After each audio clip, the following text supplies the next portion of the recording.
It's Tabletop time. I'm Dave. I'm Jazza. I'm Jen. I'm Murray. And in this video, we're going to be introducing you to a brand new world, never before seen or experienced.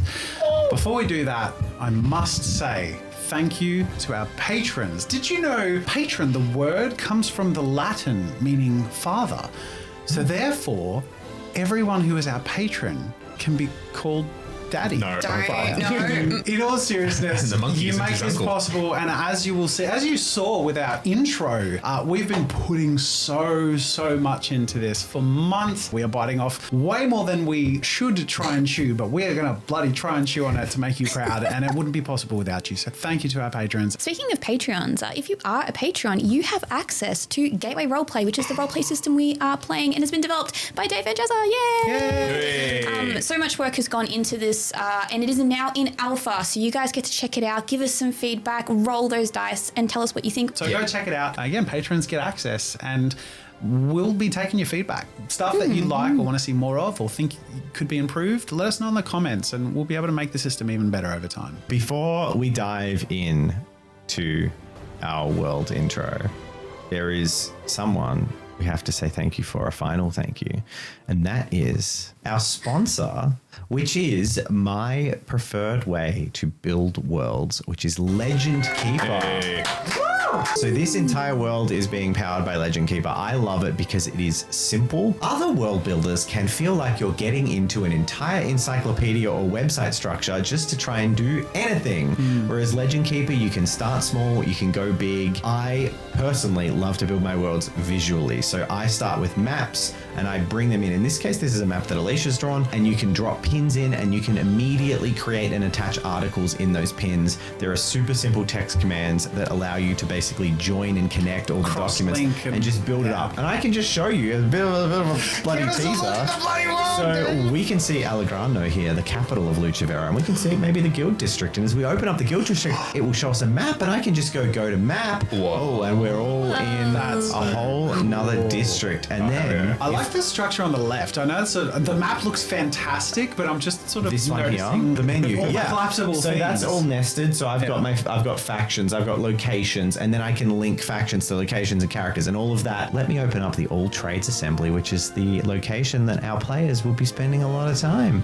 And you can see in here, we've just got my notes on the All Trades Assembly that I can get up as we navigate the map, and I can have this for any building anywhere here. If we want to go down to, say, somewhere Jazz's character spent some of his time, down at the Merciologist Fellowship, we can see a couple of notes there. As you go, you can just write notes directly in here and be like, so Jazz's character, Lorenzo, and boom, it's now Lorenzo. linked There to you go. Lorenzo, and I can click on his article and take him over there. So that's super cool. No, we're going to get a spoiler because we're going to go and have a look at the Guildmaster of the All Trades Assembly. Yes. Mistress Della Rosa Muraro. There's these. What's that down there? What's that sound down the bottom? Secret. What does it say? What are you giving us secrets That's where I already? usually put juicy secrets that players can't read. Oh, You can have it's not secrets actually in your articles that only you can see, because you can share these worlds with everyone and they can access them. They can look at information you choose to provide to them, which is super cool. Now, they have code. Super cool, because they've never done it before. Really? So the code Tabletop Time. Are we debuting a Yes, special Legend Keeper code? is a small company. They're being amazing to support We us. really So are. go send them Okay. some love and try it out. With your 14-day free trial, they're adding an extra month to that. So you get Wow. 44 days for free to try out Legend Keeper. And if you decide to use it I'm subscribed, we love Fantastic. Legend Keeper. Oh, Thank you, and they're Legend bringing in Keeper, for timelines. sponsoring. Really excited. Timelines are coming. Timelines is like the only feature. I was like, I wish I had timelines. And it was like, timelines coming soon. Yay. So timelines are coming. Awesome. Yeah. Thank you, Legend Keeper. Really love this program, and you'll see through the course of this video as we reference some of this stuff, and also through the whole campaign, frankly, because, I mean, first of all, the map is gorgeous and being able to easily access all this stuff. So it's all there. Go check out that link in the description and use the code to get your own special deal. Huge thank you to Legend Keeper for sponsoring this campaign. All right, welcome everyone to Lucevera. Founded approximately 300 years ago, Lucevera is known as the Land of Light. It is a warm and beautiful country, and Lucevera is separated from the colder northern realms by a significant mountain range, kept from the dry desert winds to the south by a large inland sea. Lucevera enjoys a moderate and stable climate, fertile ground, and stable geography. It is governed by a royal family, the Myrto family. This proud lineage has maintained a through line of royal blood to the very founding of Lucevera. The nation is divided into 7 duchies, each containing several counties and a litany of small baronies underneath. To the north of Lucevera, the Ruined Mountains divide the nation from any and all safe and sensible crossings into the Kingdom of Norstark. To the east, expansive forests and rivers make way for a seemingly endless steppe, and on the far side of this steppe, the Republic of Seldaris makes it home. South of Lucevera, there is an inland sea marking the equator, and beneath it, the prosperous oligarchy of Khajet, and one of our player characters is from. They rule in relative peace. And finally, to the west, a great ocean calls brave travelers, but none have ever returned from the few ambitious voyagers to cross it. The royal house of the Myrto, as I mentioned, founded the nation of Lucevera 300 years ago, and they have held that lineage in love, beloved by their people through royal marriages, through contracts and diplomacy. They've basically kept this nation going for 300 years. However, through this period of time, they have proved themselves to be extremely resistant to innovation. Lucevera is alone among its neighboring nations in that Lucevera is prosperous, kind to its people, and looks after its people. Against all seeming odds, the nation has managed to balance the difference between the rich and the poor to an extent that's more respectable and more laudable, celebrated than any in real history. So there are still poor and there are still very rich, but even the poorest in the nation of Lucevera have food, have shelter, even if only temporary, in sort of houses provided for them. It is a place, a relative paradise in the world. This state of being has led to an aristocracy, or an aristocracy, depending on where you come from, how you pronounce things, that is, yes, heavily resistant to change. They do not like accepting new ideas because things are good and things have always been good, and change is how you create turmoil. Another striking feature of Lucevera that stands it out as unique among the nations of the world is that it is and has been mandated by law to be an entirely secular nation. They hold no belief in gods. They hold superstitions in contempt. And while there is no punishment, it's not like it's illegal to worship. It is so frowned upon as one of the most sort of the highest things you could do to show your ignorance or your distaste would be to publicly share belief. So in this way, they are a very, in this particular way, they're a bit of a cold and spiritless people. Now, I do have to ask about some of the church-looking buildings that we see from time to time around the place. Lucevera wasn't always like this, but the nations, as with many nations in the real world, they are built upon the ruins of the old, or they're built upon the legacies of the old. And previous nations, prior to the Myrto family's ascendancy and the founding of the nation of Lucevera, the previous city-states, much like the rest of the world, did hold belief in things.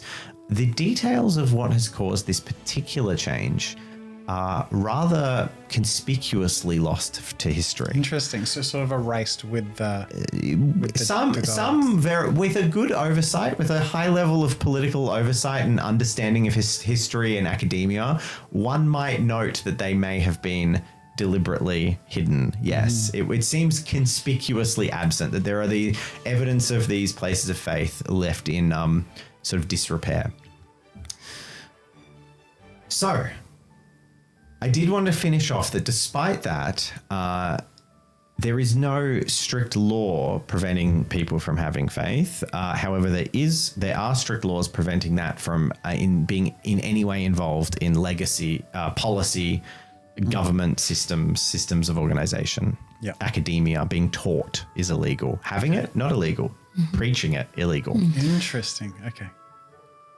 In recent years, there was a war 9 years ago, the relative peace and prosperity of Lucevera almost came to a final end. As the Republic of Seldaris pushed across the steppe and invaded the lands of Lucevera, the peaceful people were ill-prepared for war, being protected from the north by a thick and heavy and dangerous mountain range, only allowing a few travelers, brave travelers that come from the northern lands, but no armies could safely cross as far as they aware, and to the south by an ocean. And the nation of Lucevera does have an effective but small navy, so they didn't feel particularly threatened. They weren't ready for the Republic of Seldaris to attack. The fighting was brutal and swift, and many of the eastern duchies, eastern baronies of Lucevera were sacked in their entirety, with cities burnt to the ground. How did they attack? Did they come over the mountains? This is from the east. They came across the steppe on horseback. Okay. So there was quite a nasty war that lasted for several years as borders were pushed in and pushed back, as attempted counterattacks from Lucevera were struck out across the steppe to find the people of the Republic of Seldaris and take them down. However, the war was brink, and the kingdom was almost teetering on the brink of collapse. But in this time of desperation, a figure that is now known as the War Mason demanded audience with the king. Her invention, the crossbow, changed the face of warfare in just a few years. Never before could common folk, men-at-arms, and peasants and retainers be armed with a deadly weapon with limited training and the capacity to take down soldiers on horseback and armored knights. The crossbow spread across the nation of Lucevera, and armed with their deadly bolt throwers, the tides of war turned. The cost of this war was the good King Costantino, who died. His son, the war hero and beloved Prince Frederick Mirto III, ascended to the throne and is the current reigning ruler, who has been reigning for the 9 years since the war. Since the war ended and the people of Seldaris were pushed back, a peace has been made. Trade and innovation has slowly blossomed, and the door that was cracked open by the War Mason and her crossbows has slowly turned into a floodgate. Inventors' guilds fill the capital city of Allegrano, and this is where our campaign will begin. In the heart of the greatest city in the greatest nation, on what they know as the Orbis Terrarum, or the world. This innovation is creating what we might recognize as something akin to a renaissance, a new founding of sciences, a burgeoning world of opportunity and excitement, but it is not without a bubbling conflict. As this explosion of innovation bucks against an unwavering and traditional aristocracy, with one side pushing the boundaries of science in every way they can and the other restricting, banning, and refusing more than perhaps seems sensible in the name of preserving their way of life, there is conflict, a growing resentment, and a sentiment of oppression and breaking the rules. And while this is happening secretly, over the last few years, since the war, a new power is rising, driven by people, small folk, disenfranchised folk, people with hurt backgrounds, lost families, towns destroyed by war, who want something more. Lux Filius, they mention quietly. Their faith quietly spreading. And while hidden, secretly, there are rumors of people with a strangeness about them, touched by some foul contagion, perhaps, a disease, their body and flesh occasionally twisting and mutating, and the most outlandish and unbelievable rumors saying that they're creating things without science, something that goes against the law of the natural world. These people are growing in number, people seeking this, whatever it is, this mystery, something that many people across the land are feeling might just fill a hole they didn't know they had deep in the pit of their body. These make up the three largest factions in our setting. The growing religious order, disenfranchised and pushed to the fringes of society. The aristocracy of a prosperous and caring nation who are afraid of change. And the inventors and innovators and alchemists who all believe in advancing for the people and making things better for themselves, first of all. It's worth mentioning, well, should we introduce your characters and then I can come back to some of like the laws of the land and the way that things work and we'll have a break from me talking? Yeah. I don't know. It's pretty fun to listen to you. That was very exciting. Cool. Absolutely. Yeah. Shall I go first? Please do. Yeah. All right. Let me bring up my notes. And let me bring up your blue character. Hey, there we go. All right. As you can see from the incredibly detailed and wonderful portrait, Round of applause to Alicia. The art we have is so good. I will be playing Arvin Sheruji. And Arvin is 24-year-old, tall and wiry person.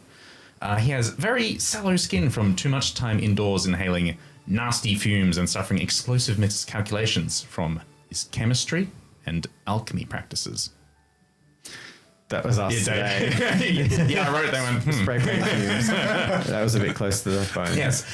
Other than that, he's actually fairly healthy, almost reasonably fit, and he does wear disheveled and patched clothes, but is otherwise one of those fairly chaotically neat people.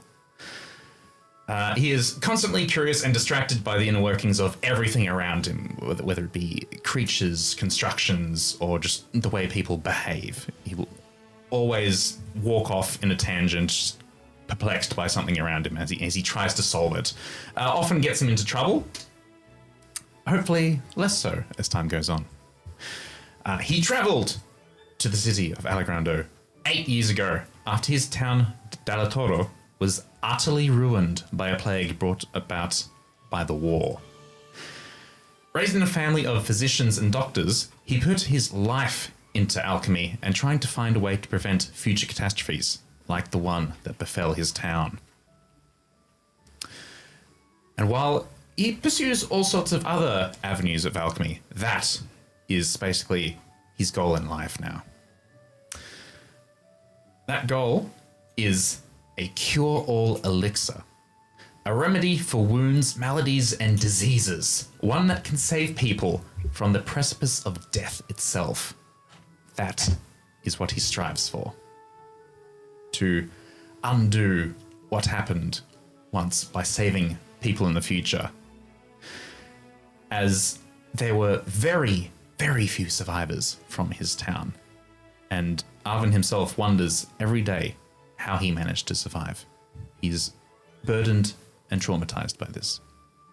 Yay, trauma!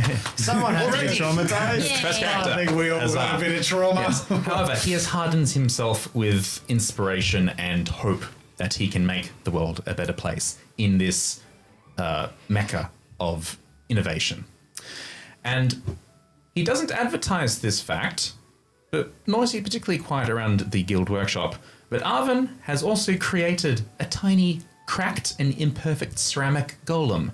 Ooh. And named it Ticket. That's so cute. It is a mischievous and sneaky oddity among the usually docile constructs. So he has a companion. Love A little that. familiar. So cool. Little busybody that runs around the workshop and assists. Okay. Is he actually helpful? Most of the time. Yes, Amazing. he'll sort of disappear off and get up to something. And then while he's gone, he is gone and will not come back until his own machinations bring him. Amazing. Alchemist. And that is Arvin. Yay! Jen, do you want to take it away? Sure. So, I am playing Leone Ahmad. And I'm going to tell you a little bit about her. I'm going to bring up my notes because there is quite a lot to share. So, Leone is a young and spunky 18-year-old with a brilliant mind but less than perfect manners. She and her family reside in the oligarchy of Kajet, a foreign country seas away from Lucevera. In her home country, Leone is the only daughter of mother Dahlia and father Amon. Her hometown is one of the poorer areas, having a strong sense of community. Sensing for her love of engineering and inventing. Sorry. That's okay. We should probably show who your character is. It's Leone. Hey, wonderful. Sorry. No, that's okay. Sensing for her love of engineering and inventing, which Leone has learned from her father, her parents decided to pay for a one-way trip to Lucevera in hopes that she can make her dreams come true. Having semi-recently arrived in Allegrano, Leone tends to start a life and pursue her passion for engineering in hopes of one day having her own workshop, a lifelong dream of hers. However, she currently finds herself working as a cleaning lady and handyman until she is finally able to enter the Old Trades Assembly Guild. While working her full-time job to earn her tuition into the guild, Leone is not hesitant at the chance to learn something new, constantly eyeing off plans from other inventors and making creations in her spare time. She's often found cleaning around in the Old Trades Assembly Guild and has made acquaintances with Arvin and Lorenzo. And that's pretty much it. Yay. I think we should mention the elephant on your back. Oh, yeah. So, I think both, like in terms of how fighting styles, which will be relevant. we could come back to the mechanics of how you're playing. I guess we could just rotate through we and can share come back stuff. to mechanics and talk about the character sheets, Character maybe sheets, where we yeah. have. Yeah, cool. Yeah, and so we'll find out about that giant arbalast on your back in a minute. Stay tuned. Yeah. Oh, good tease. Let me introduce you to my character, Lorenzo del Martello. He is one of a family with a father and a mother and an older brother who grew up far out into the countryside near the most prosperous quarries in Lucevera. These are the quarries that cut the stone and the marble slabs that build the grandest buildings in the city, but far from the city and with a life surrounded by dust and cold, hard stone. I'll just add the context. This would be in the northern reaches, in the mountain range known as the Ruin that separates them from the Northstark, the Kingdom of Northstark to the north. Cool. So it would be also a fairly cold environment compared to the rest of Lucevera. Gotcha. Not like blizzard of snow, but like winter would have snow, whereas the rest of Lucevera, winter is like beautiful. Ah, cool. yeah, gotcha. Thanks.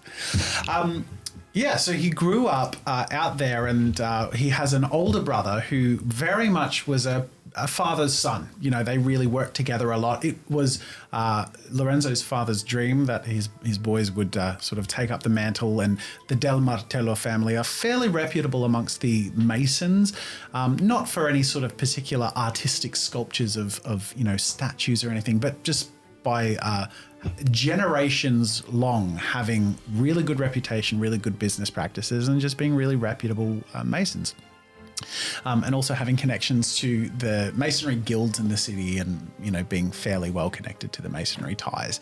So when the war came about, as it happens, his older brother and father were conscripted and needed to go to war. Lorenzo was too young and, being a bit more of a mama's boy, was quite happy to stay back and away from to remain naive and stay away from the horrors of war, and with his mother, who had been ill and getting iller. And during the time of the war, she became gravely ill, which eventually resulted in her death. Meanwhile, away at the war, his older brother also faced the consequences of these treacherous battles and passed away. So after all of this, and when the war wound down, it was only Lorenzo and his father.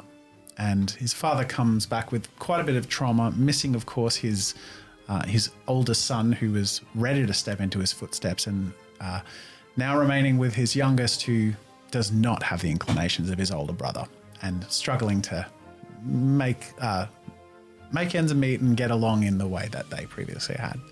So I'll try and cut a long story short, but Lorenzo while he spent his entire life as a mason and working all of the quarries and being very sturdily built and knowing his way around a hammer, he does not want to be a quarryman. He yearns for art, and he has memories of, as a child, visiting the city with his mother and seeing the bright, vibrant colors from the vendicolori and the dyes and the fabrics and the artworks, the artists that were on display in the city. This is a long distant memory, and he's dreamt it in color ever since as he works in cold dust every day.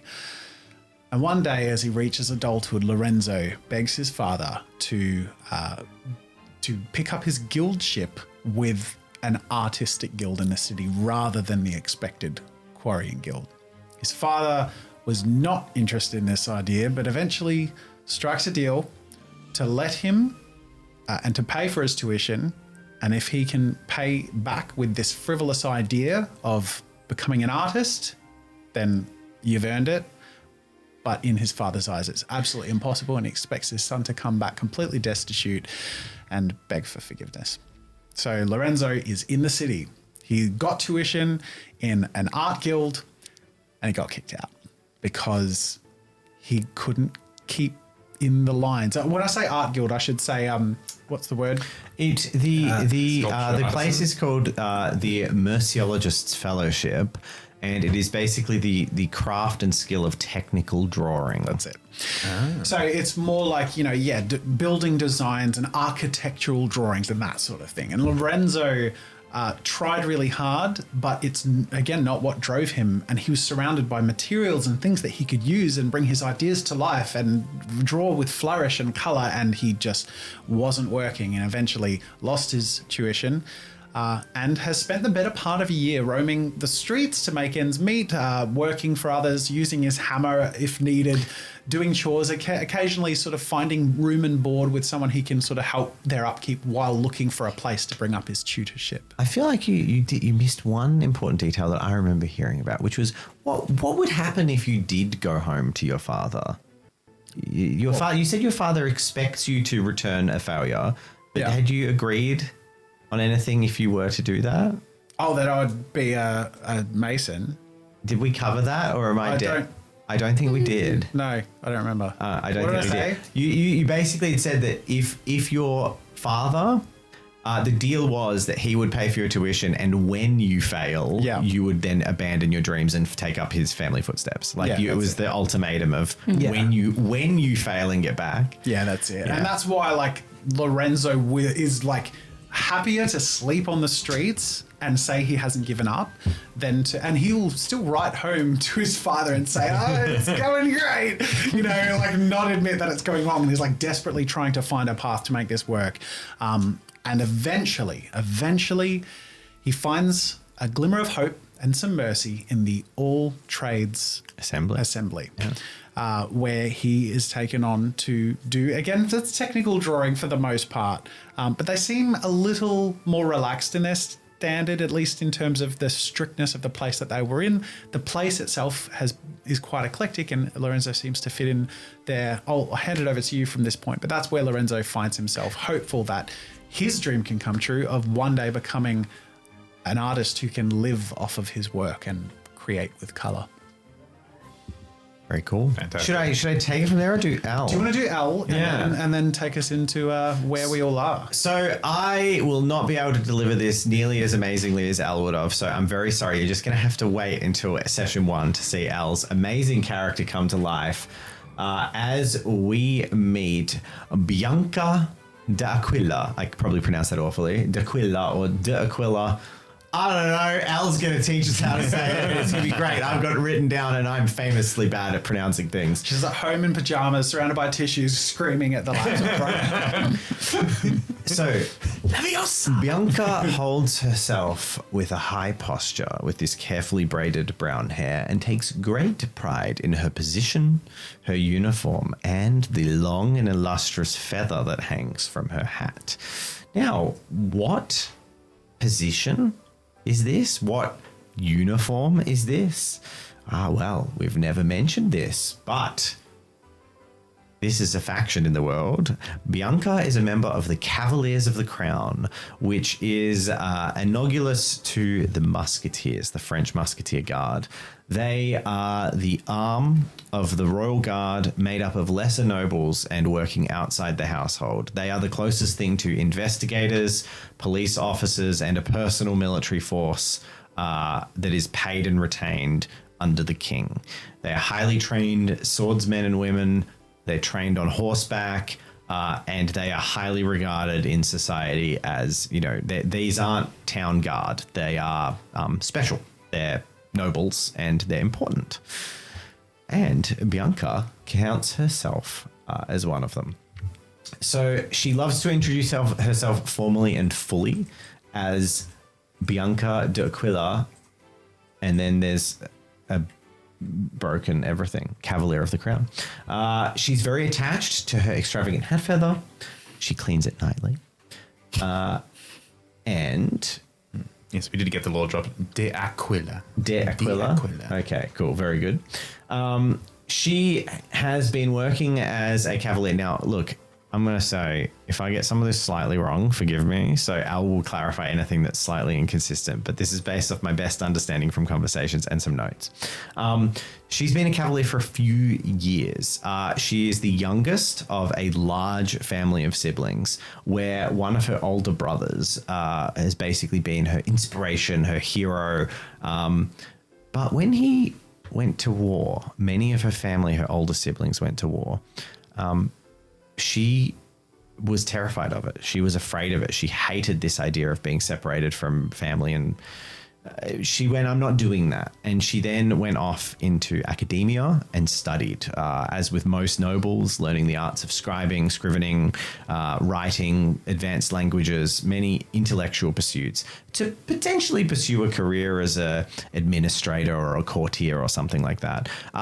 But upon her family's return, her older brother teaching her the art of the sword, how respected, how impressive he was, and how much he was lauded as a war hero, she started to think that maybe this war and violence and fighting thing, was the nobility, and the story was the reality, because she never saw the war firsthand. So she's was younger as a teenager, and then has only seen the heroism that's been afforded, the king, the war hero king, and her older brother who is lauded in circles of nobility for his heroics in war. Yeah. And all the parade marches and that splendor. Exactly. Yeah. And she's found herself, after spending some years in academia, that it wasn't for her, and she yearns for something a little bit more. So in an attempt to sort of gain some notoriety, some stature, some respect, and a dignified profession, she has joined the Cavaliers of the Crown. I think that's cool. I feel awkward saying more because I want to know where the lie, but Yeah, fair enough. That's a good pretty taste. good. That's the character. Well, so how do we all come together, and where do we all meet? So that will bring us to a location. An inn. So It all started with an inn. Yeah. our players And rats. are focused around a place. You've heard it mentioned a few times, and this is where the campaign will largely kick off, and will probably, unless events, circumstances, or player decisions change things, serve a little bit as akin to the local tavern or adventuring hall. This is our base. This is for those who've been around for a while.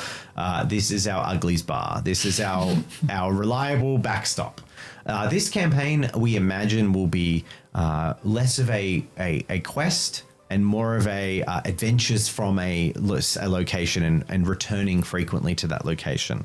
So this is the All Trades Assembly. The All Trades Assembly is a nearly unique guild in the city of Allegrano. Founded in the 11th year of King Constantino, the Assembly aspired to be a new type of craftsman guild, taking in people from all walks of life and working in unified ways towards multi-discipline projects. The Assembly enjoyed several years of success, but was derided and undermined by the other major guilds as being unfocused and without standards. However, their cost-saving and collaboration measures proved desirable among their clients. Their founder, Dolorosa Muraro, led the guild with confidence and aplomb until an accident limited her capacity as a merciologist. That's a technical drawer and drafter for your reference, everyone. Her diminished vigor and increasing scrutiny led to a slow decline in status, success, and viability for the Assembly, leaving it to be a shell of its former self and surviving on its last legs. The Assembly is now home to misfits, dropouts, and academics on their last chance before failing to enter academic society forever. The Assembly is on the edge of the industrial district. It is run down. It is ill-maintained. Can we see that on the map? Yeah. You may. Oh. Sorry if I've diverted you. No, you can just pop Switch it up. over? Yeah. There it is. So is the assembly like the community college of our life? Yeah, it's a little bit. The guild system basically is people who want to do a trade join a guild if they can get sponsored as an apprentice. They will usually pay guild fees to learn how to train. They'll be an apprentice, then they'll become a journeyman, and then proficient journeyman will go on to become masters. And often those masters will open those shops as a member of a guild and still paying guild dues. But they would then be like Master Lorenzo of the Merciologist Fellowship. That would be the title. And that is almost, if you're a member of a guild, it's like almost your resume. It's proof that you are trained by the highest status place. So, that's kind of what they are. Cool. So this is a bit of a failing university. It's at minimum capacity. It's not really a university. It's a guild. So it's a lot smaller. Think of it as a large warehouse with a few houses sort of tacked and built into and onto it. It's under-resourced. It's now undermanned. Like it's at much lower capacity than it once did. There's only a handful of laborers, students, and staff remaining as this guild is really on the brink of failure and collapse. And if it collapses, so too do the lives of the people who have found themselves tied up within it.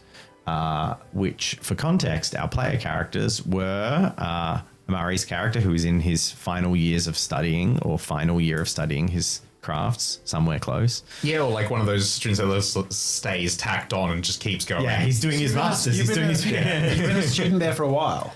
Yeah, at least 4 years. Wow. Okay, Wow, cool. yeah. Didn't realize you were there for so long. No. Part of the furniture. Yeah. And how's your character found herself there? So Leone has like a contract to earn some coin by being their like housekeeper, just like cleaning up after the residents that are there and the staff. She's literally a cleaner. Cleaning lady. Is that all you do there? Just clean? I'll do maintenance as well because And I'm just you hanging it in too. you never sticky bake? Oh, all the time. I'd never say that out loud. So how long have you been there? I only arrived in Lucevera for about like 6 months at most. Okay. Yeah. So you're kind of trying to steal an education at the same time as you're working for them. Absolutely. Yeah, I love it. And your character? Lorenzo's very new to the guild. I'd say he's been there for a couple of months at most. He's really trying to focus and, work hard and be a part of it, but also finding himself struggling with being distracted and wanting to do different things. But he feels like this is his last shot, so he's given it his best go. So it's worth introducing, I guess, one of our major characters that we'll get used to, which is Mistress Dolorosa Muraro. She is the guild master of the All Trades Assembly. She is stern, sharp features like a hawk, grey hair cut short, so as to not interfere with her work. She stands with immaculate posture, but she has a slight sort of, in spite of the posture or sort of affecting that immaculate posture, she has a bit of a twist in her back and a little bit of a misshapen shoulder area from her injury. Her left arm is entirely missing up to the shoulder. And she wears her blazer proudly with the sleeve pinned up to her shoulder. So it's clear that the injury has done more than just take her arm. It's actually sort of injured her back as well. But she sort of stands firm against that, even though that upright posture is a bit twisted. Is it clear to those in her academy what happened? It is not spoken about, but it is known that there was an accident, which is not uncommon. It is a Renaissance level of technology in this place. There are not work standards. People get severely injured all the time. Yeah. It's actually one of the things that's risen massively since this industrial boom is the amount of injuries and maimings that have been happening because of the industry. People knew how to do things and they did things a certain way. Suddenly people are trying to fly and jumping off roofs with canvas wings. So like it is a downside. She is bitter. She is cruel. She is tough.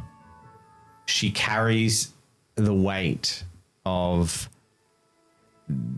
sort of her past successes and her past failings, and she takes that out almost too much on Lorenzo, who as someone with her same discipline, because she was a master level technical drawer, her injury took her ability to work away from her. So she now, there's a level of bitterness and resentment in her, but it is measured against a core of a deep desire to see what she has created succeed. So while she is a harsh mistress, she also is in her way doing it as a method to hone the best. So she's not like needlessly cruel to people.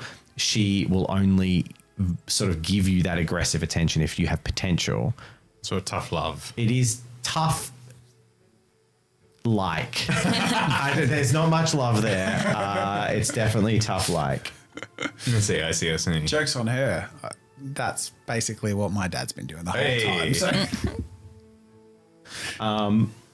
Cool. So that is one of our characters at the All Trades Assembly. Do I want to talk about a few more of them? Yeah, let's do it. Really? Yeah. More? Yeah. Okay. Well, I can't talk about the Guildmaster without talking about the one person that brought her back from the brink. Amelie. She is the caretaker of the All Trades Assembly. Also, get used to people not having surnames, everyone, because you only have a surname if you need one. Yeah. And I don't mean that from a role-playing point of view. I mean that from a context point of view. So if you don't have a common name, you generally just have your first name. So, and if you're not from nobility, of course. So she came into the guild not long after the Grandmaster's injury. She came from what you all know. I'm not telling everyone everything about these characters. This is just the common knowledge. She used to live up north. She had a lot of younger siblings, and she had never really married or had much interest in that. Her primary interest was in raising and supporting her younger siblings until they were all grown, healthy, and well. One day that happened, and she found herself lost without much purpose. And her siblings that she had helped to raise and helped to support, they're quite poor, all pulled together their funds and basically said, you deserve to have a life. Go somewhere magical, do something that you've always wanted to do. And she said she's always wanted to go to the capital, the big city, see the king, see the royal parades, and just be part of, be near to that amazing princesses and castles. And she found her way where she worked, doing what she did best, caring for people at the All Trades Assembly. And in particular, she found one person who she had a strange connection with, and one person who she ultimately realized needed more care than anyone else at the guild. She is the heart that beats outside of the Guildmaster, and they have been married for several years. Aww. So she is basically the foil to the Guildmaster. She is the one that always dissolves any tensions, calms down unreasonable situations, and she's already a crowd favorite. Everyone loves her. And yeah, I'm sure you'll be talking to her a lot when you have romance problems and stuff. Or want a cookie.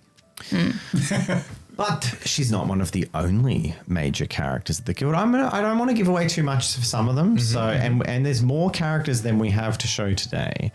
But I do want to mention Libero Leonardi, who is the last master of the All Trades Assembly, besides the Grandmaster, but she can't practice anymore. Yeah. He was a technically retired guildmaster who returned to service a few years ago. He has picked up a bit of everything, but his primary focus is on engineered, crafted machinery, things like that. He works beside his young grandson, Elio Leonardi, who is the young apprentice, who is far too young to be apprenticed here, but has nowhere else to go as he lives with his grandfather, Libero. And they together work on Ilio's dream, which is shared by many. It's sort of a bit of a last ditch by them to get fame for the All Trades Assembly. and that is flight. There is a bit of a race for flight going on, and Libero is one of the people putting his trade. They're putting their every effort into making it happen. But that wouldn't be possible without Celeste. Now, this young firecracker of a character has one trait that has managed to keep her away from any success in the fields of academia, engineering, or guilds, and that is she dumb. She is caring, confident, brave, and brash, but she was not born smart. She has a dream, and that dream is to fly, and she is going to do anything to make it happen. Conveniently, Libero and Ilio need someone who doesn't have a broken back and won't get in trouble for climbing on rooftops. And that rules both of them out. Luckily, Celeste effectively has managed to find membership. She's not a technical member of the guild, as she doesn't meet requirements. She's sort of employed and contracted by the guild, doing anything dangerous in the guild that various workers have experiments or work done. She will sign up immediately if it means she gets to be around this stuff. Yeah. She wants more than anything to be part of this world of innovation and excitement, and she lacks the aptitude to make it, so she's going to be on the forefront of making it happen. So that's her driving force, and these are characters that you will you'll see a fair bit of. The official volunteer. Yeah, pretty much. Love it. Fantastic. So shall we, is it a good time to talk about our characters' things? What makes us unique and what our way of interacting with the world is? Okay, your character sheet stuff? Yeah. Yeah. The only I have one more thing to talk about, but I don't know if you want me to do that after that. We'll sandwich What it was again. it? It's about like the rules of the world.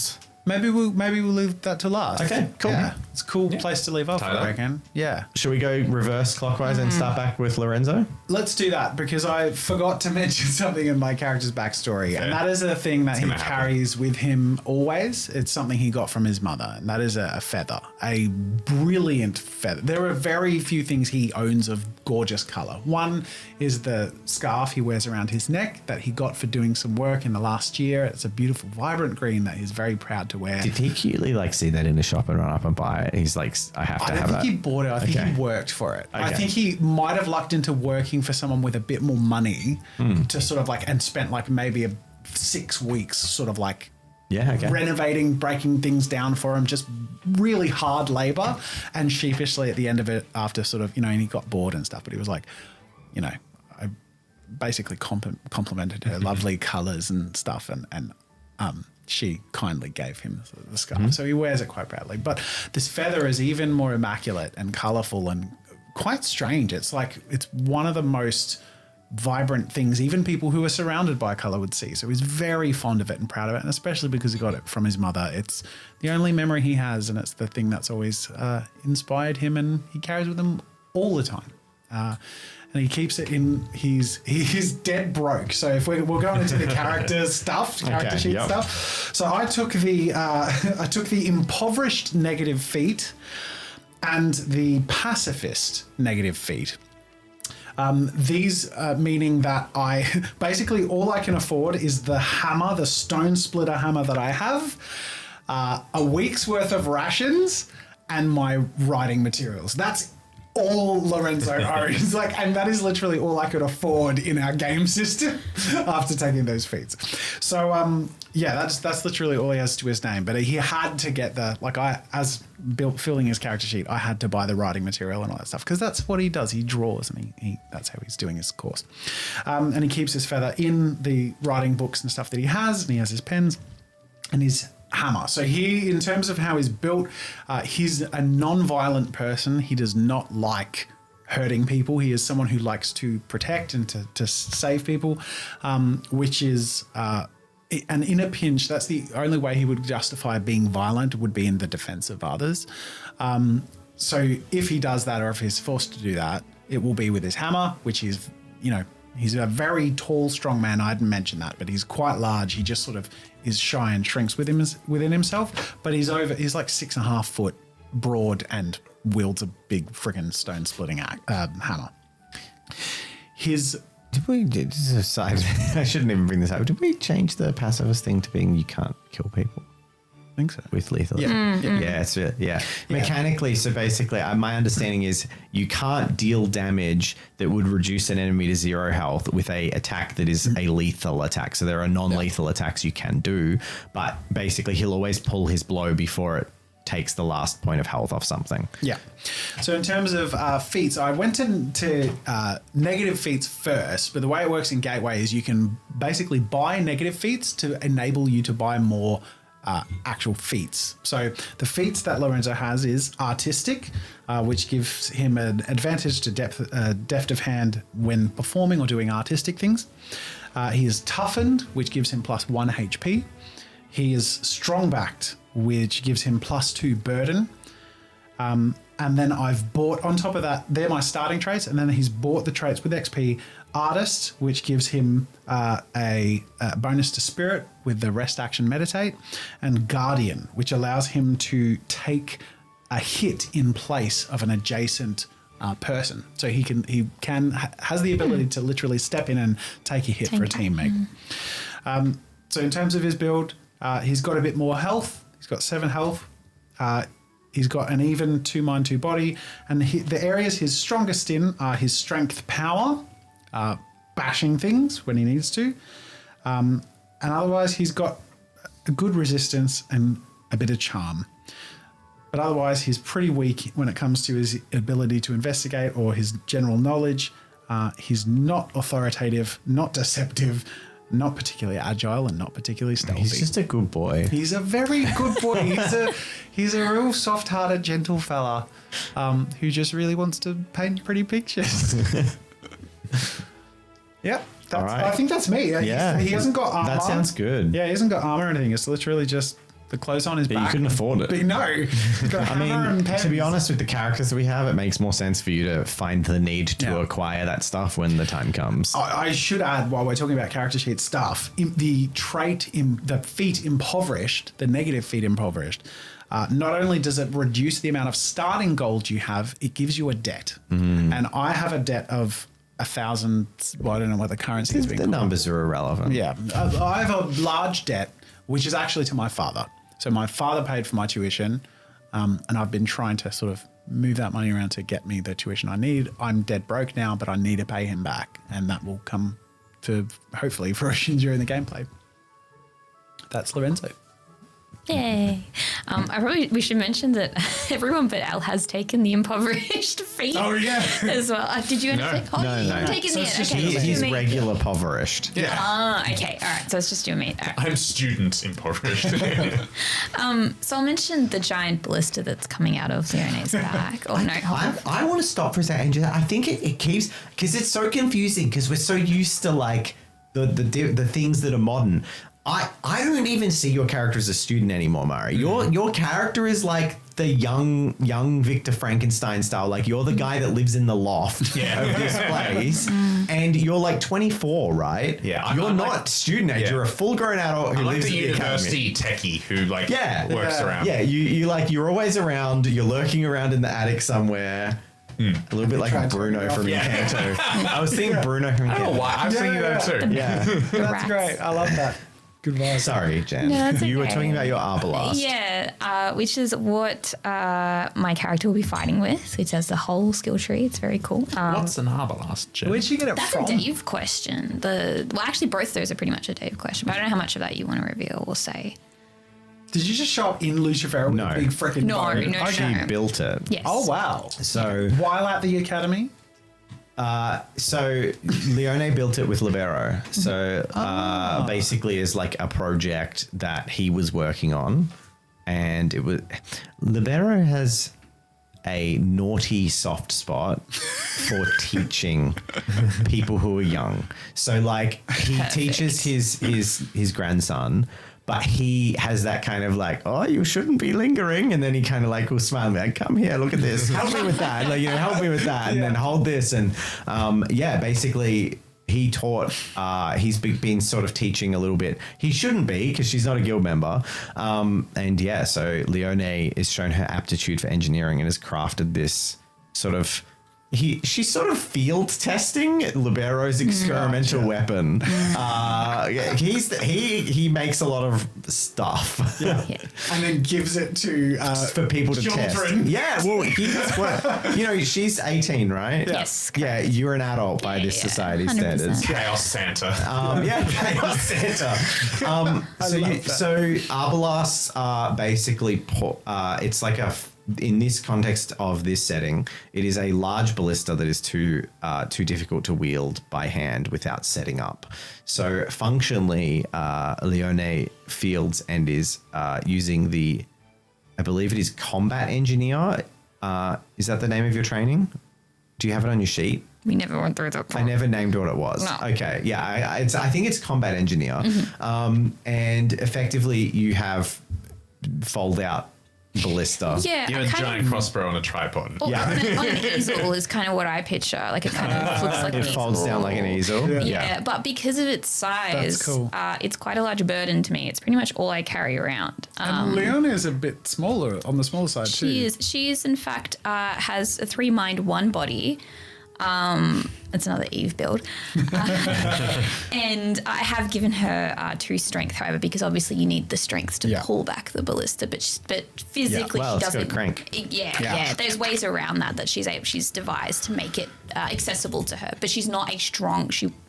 And that whole combat engineer train sort of reflects the whiz-bang mad hat inventions of Libero and Leone's own, as it also grants you access to sort of fireworks, smoke bombs. Some very and cool stuff. Sort of fun little inventory things. Yes. Other than that, her strongest skill is obviously engineering. She has no charm and no resistance. Well, she's got 1 charm, 1 resistance. Training, she has 3 in Machinist, which is very cool. Well, that's what it's called. Oh, Machinist. yes. Sorry. I thought it was something different. Yeah, no, it's not common. It's Machinist. Machinist, yeah. Stole that straight from Final Fantasy. Oh, I love it. It's great. And then feats, I said before, impoverished. So I have a debt as well. I am a street rat, which gives me advantage rolls on survivals in urban areas. And I am also crafty, which gives me advantages on engineering with jury-rigged models. And that's pretty much it. Cool. Yeah. Nice. Cool. What do you suck at? Yes, charming people. Yeah. No, can't do it. Not charming. No, I'm not Too charming. rough? I'm a street rat. Yeah. Yeah, nah, just don't do it. I am a character. Leone is a character that's more likely to avoid confrontation. Yeah. By knowing there are other ways, like through this door, Yeah, and gotcha. this whatever. Okay, cool. And then if she gets poisoned, she's just dead. So Should be sneaky. she's super sneaky. Okay. Okay, so now we have Arvin. All right. So, in terms of feats to flavor my character, I did not, as we have discussed, take the impoverished thing, but over the years of studying here, I have purchased alchemical things, done experiments, gone through a lot of resources. I'm not particularly well off. I have some money sort of still left over from my family, but there's not a lot going on there.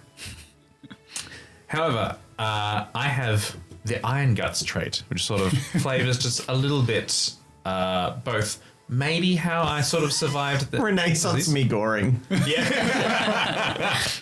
Just chalk. But also from, of course, testing any digestible alchemical concoctions. Of course. You either got it or you don't. Remember, refrigerators don't exist. So when you leave your food out for 2 days and still eat it, you need that iron constitution. Yeah, pretty much. I've taken Fast Fixer. You have to be fairly quick and nimble with your fingers when something goes wrong. It still does, but you sort of got that intellect to quickly work out and readjust when something is about to go very wrong. Low pain threshold. I'm a nerd. I get punched in the face and it really hurts. I am distractible. I'm always thinking about things and I will absolutely go on a tangent, either visually or through dialogue. And then I have my familiar friend, little Ticket the Golem. In terms of mind body, I'm fairly balanced, 2 and 2. However, I have a decided leaning towards the intelligence roster, whereas my power and fitness are quite low. However, a 2 in strength, I'm still capable, just not refined. I'm not trained. Otherwise, some deft of hand, again, getting all those fine motor control in very slight adjustments in powders and solvents. Not much going in survival, but still fairly good at, the charm. I know how to work with people. I hide up in the attic, but I don't hide from people. Yeah. I can deal with people. I know sort of how to negotiate. That's sort of my strong suit in social situations. I can negotiate. I can work out what someone else wants and sort of barter, if you will. Do you have deception? Yes, I do a little bit. Okay, that's good. It's good to. It's good that someone does because I don't think anyone has. I didn't think anyone has. Yeah. After that, my training expertise is alchemy, which anyone might have guessed. So it might be worth sort of touching on that briefly. Yeah, alchemy is going to be very interesting. It's going to be very cool. Alchemy is for the Lucevera setting, and it is unique in that if you imagine in games like D&D or role-playing games you're familiar with, your spells that you would have, you would prepare your spells. The alchemy tree, every single one of them, 2/3 of them, are half a skill each, but you can pair them in any way you want. So they're reagents and reactants, they're called. And imagine Murray's character having sort of a potion vial with some particular chemical like phosphorus in it, for example, or some alchemical blend, and then him popping the top off it and pouring something else in and then throwing the vial. So he's combining any combination of his skills to create these sort of like alchemical weapons effectively. But then you also have the last part of it, which is transmutation. And I will get to this actually after the character section when I talk about the laws of the world. But transmutation feels a little bit closer to Full Metal Alchemy for those who are familiar with the setting. So it's a little bit more alchemy as magic than alchemy as science. But I'll make sense of that in a minute. Cool. Yeah. Is that you? So that's how you fight. Yeah, as general gist, I have items that I prepare beforehand. I can use them, but I can also sort of enhance them in a particular direction for a little extra zest in the situation. Cool. What do you suck at, did you say? Power, fitness. Getting punched. Yeah, intuition. Yeah. Coordination. I have good deft of hand.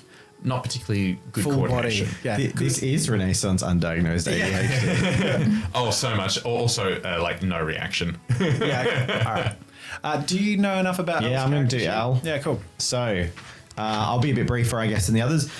Al's character is the most proficient at combat out of the party, with a whopping 4 points in swords training, having being a member of the Cavaliers of the Crown and a trained noble from birth with this kind of sword training, that fights with a side sword, which is effectively a rapier for those who are familiar with them, in a sort of a dueling sense, with a high reflexes and high finesse build. So a low strength and wisdom, high reflexes, finesse. So she's not very worldly.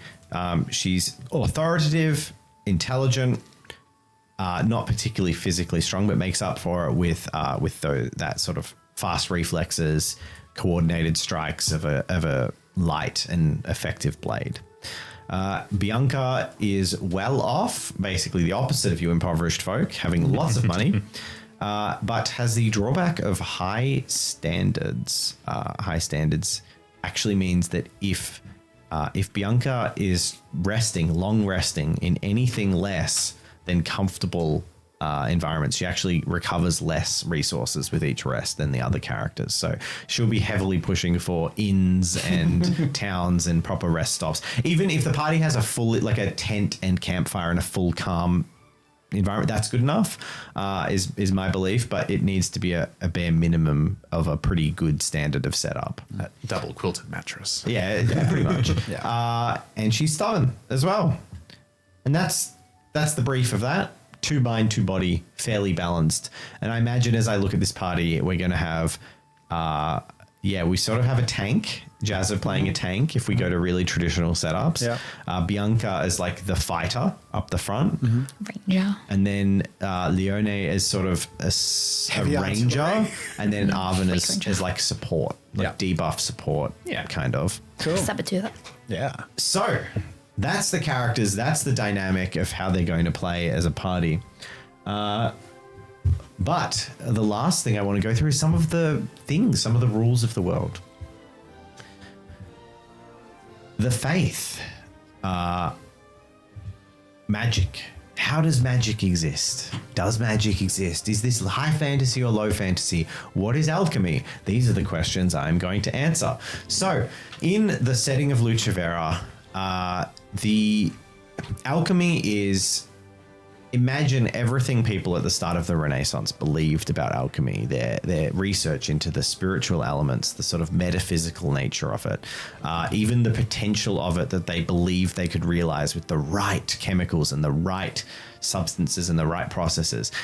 If you took that and then took that into a world where all of those ideas were fact, that is the world we're living in, where alchemy is science and the things it can achieve theoretically are supernatural. So with the right alchemy, you could transmute lead into gold. With the right reagents, if you could just find how to process it, how to refine it, if you could just find the secret material, you could create the Philosopher's Stone. Like, these things are within the realm of human possibility.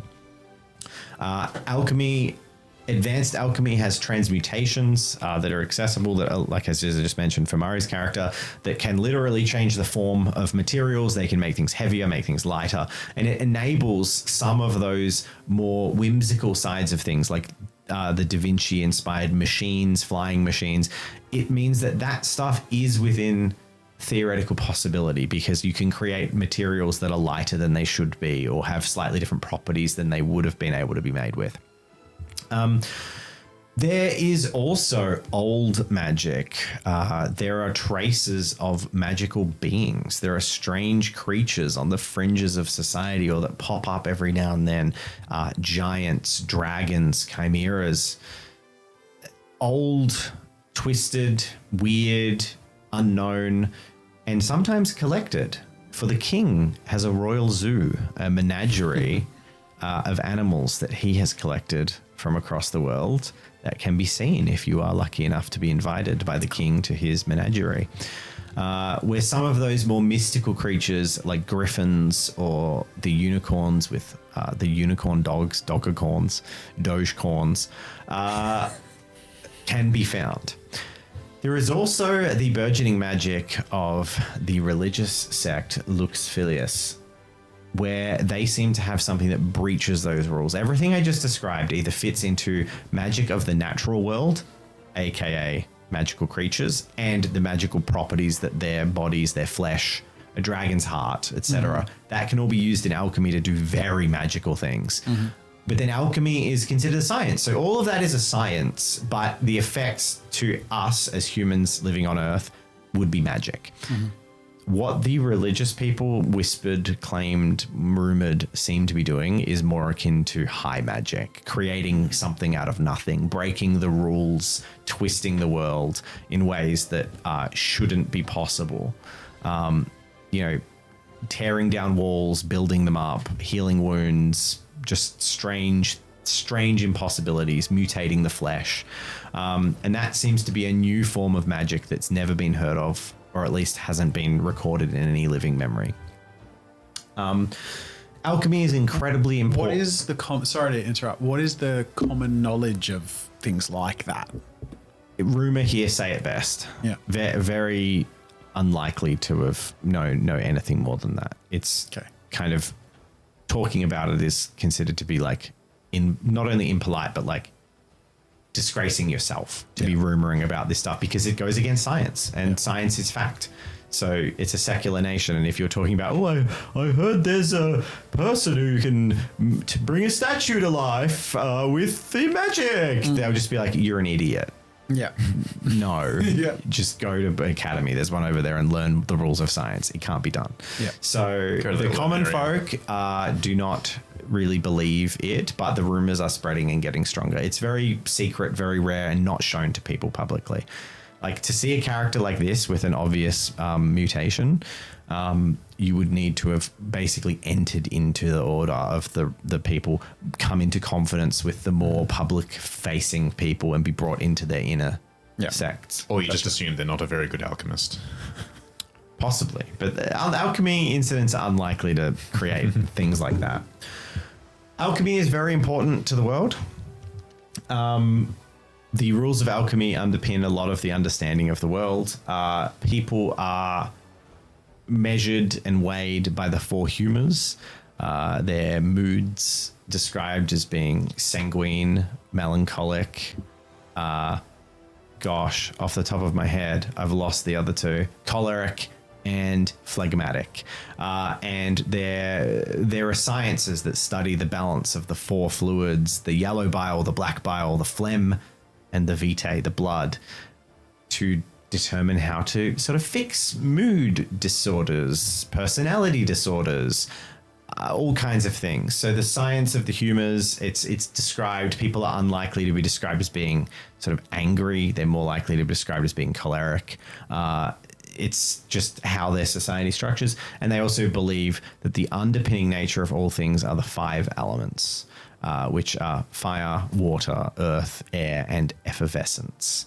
And effervescence is sort of a mystical fifth element that is seen as the purest form of elements. And it's believed that it is somehow involved, or it would be needed to create the Philosopher's Stone. There's also rumors that it's the spark of life that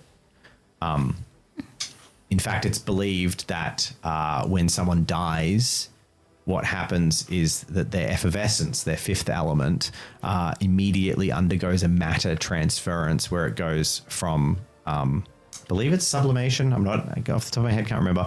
But they believe that it goes from a liquid inside their bodies, mixed with their four fluids, into a gas or a vapor instantly upon death. And once it's left the body, it cannot be returned because it's a vapor, and that is why people who are dead stay dead. It is a science of their effervescence leaves their body. And I'm assuming there'll be people who want to capture the vapor. Of course, yeah. There's all kinds of sciences around that, but these are some of their underpinning beliefs. Look, you need to recharge the magic sword with the soul stones, okay? I wonder what sort of experiments people will be doing to do that sort of thing. Who knows? Yeah. So that's kind of the rules that underpin the society, and that's the characters and the world of Lucevera. But there's one more character, and how do they fit in? Bianca. We mentioned our three at the All Trades Assembly. Well, as we pick up our campaign next fortnight, sorry, we are away for a week, we will see Bianca has been assigned a job. Her first independent investigation, sort of a promotion from an ensign or a base level ranking cavalier, to stepping stones to starting to advance in the strata of the system. She has been assigned the job of investigating the All Trades Assembly to determine if they are in breach of any regulations stipulated by the noble houses and the king. And at the end of her investigation, to deliver final verdict over whether the city should allow their continued operation or close them down forever. Dun, dun, dun. Split the party episode one. Quickest roll credits ever. Yeah. And she decides this at the tavern where we're meeting, or she's conducting a prolonged start at the tavern. But I think it's worth mentioning that it is not like a come in, look around and make a decision. She has to she's been assigned to integrate herself with them and observe their day-to-day sort of occurrences and how they operate over a period of time before coming to a determination. It's almost like your final house inspection, your trial period or something, I don't know. Kitchen auditor or something. Oh, a bit of tension. Undercover boss. Mission on star. And that There you go. concludes our world introduction. Now, who's ready to play? Yeah. I am so ready. Oh, that's so Very exciting. Thank you. I want to say one more thank you to Legend Keeper, and if you'd like to check them out, use the code Tabletop Time and get 44 days free. I have two questions. Yes. One, very quickly, just backtracking a little bit. People have been asking about gunpowder, and I think it's just Doesn't worth exist. mentioning. Okay. Gunpowder has not been invented. All right. The second question is relating to Legend Keeper. I should, People will I should not- caveat that gunpowder, alchemy, magic, the elements and stuff won't necessarily mesh up with the real world or the real world's technological advancement. They've just developed crossbows. Alchemists are more busy dealing with other stuff. Fireworks are sort of a crazy experiment. So we're more looking at the very invention of like Chinese gunpowder stages. And the two have not yet crossed paths. The thought of guns and cannons. Not yet. Not yet. Yeah. So the other question I have regarding Legend Keeper is one that I think other people would have, because you mentioned in the promo that I have to go and answer another question before you can continue because I didn't even listen to what you said. I said, okay. but alchemical stuff that expands gases extremely fast. Another reason gunpowder hasn't been looked into is because alchemy is so effective that to create something like a explosion, they can mix two chemicals and throw a vial or sling a vial or fire it on a catapult, and it will create like Greek fire and stuff like that. So they have more destructive weaponry already at their disposal through alchemy. So there's not this big hole that's like, I really need a cannon. Yeah. Like, well, we can throw a vial of napalm. oh gosh, there's an amazing term for it. There's like the water of whatever. They can throw a vial of alchemical acid that will degrade the stone of a castle wall really efficiently. Yeah. They don't need the cannon. Yeah. Anyway, Yeah, the last question I had was you mentioned that you can share your worlds. At what stage do you reckon you'll be able to share some of I can't promise it. Okay. I'm sorry, I can't promise it. Yeah, okay. There's going to be too much not secret that I don't want you to know, Okay. because I'm putting everything in there. Yeah. So there's going to be like, you just be able to peruse the buildings and click on the characters in the buildings and read about them, and like you shouldn't be able to do that. Okay. So it's like then maybe end of campaign thing. Okay. But I said that about Pokemon and I haven't shared it with Pokemon. Yeah. Maybe I should share the Pokemon one. Maybe. Otherwise, also, thank you to our patrons for making this possible. Thank you to Alicia for making the amazing art for this campaign. Oh, yes. And yeah, thank you everyone for jumping on board for this. I'm so excited to be starting a new campaign. It's been a while. It's been like 18 months. It's been a hot minute. Since we played a campaign. We've done a lot of one-shots. It's going to be the first for two of us. Yeah, Alan Murray, I've never done it. Isn't that interesting? Yeah. And it feels like you've been doing so much, which you have, but nothing that's been a new story that we can really sink our teeth into. I mean, we have sunk our teeth into the other stories we've done, Yeah, absolutely. but With it's our all own been like the waiting room for this. I'm so ready. Thank you all so much for joining. Episode 1 will be airing live on YouTube in 2 weeks' time from now, which is, I can look at the date, 23rd, Tuesday the 23rd. Yeah, cool. And we'll be unrolling it from there week by week. So make sure to subscribe if you haven't. Turn on notifications, because we're a humble little channel which struggle to show up in an algorithm that doesn't love roleplay. And we'll see you in future episodes, starting with 1. Bye. Bye.